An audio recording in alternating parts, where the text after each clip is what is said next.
विद्या सर्वकर्माणि कारये नमस्कार करः अभिविद्यार्थसिद्ध्यार्थो पूजितो जसराजि सर्वविघ्न विनाशाय गणाधिपतये नमः।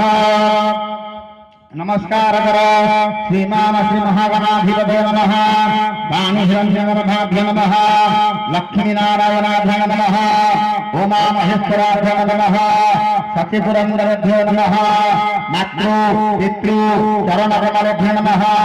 इष्टदेवताय नमः। कुलदेवताय नमः। ग्रामदेवताय नमः। वास्तुदेवताय नमः। स्थानदेवताय नमः। हृदयादि ग्रहेभ्यो नमः। सर्वेभ्यो देवेभ्यो नमः। सर्वाभ्यो देवेभ्यो नमः। सर्वदेवादिभ्यो नमो नमः।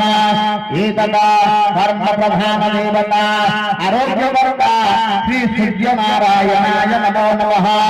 नमस्कार करा गजाननो तगणाभिसरितो कपीठ जम्बो फलचार भक्षण उमा सुतंसो कविनाशकारको नमामि विघ्नेश्वर पाद पंकज नमामि विघ्नेश्वर पाद पंकज सुमुखाश्रयकवञ्चस्य कपिलो गजकर्णक लम्बोदरस्य विकट विघ्ननाशविनायक धूम्राकेतो गणाध्यक्ष धामचन्द्रो गजानन द्वादशविताननामानि जपसे सिमयागमे विद्यारम्भ विवाहे च प्रवेशो निर्गमे तथा संग्रामे संकटे चैव विघ्नतस्य रजायते।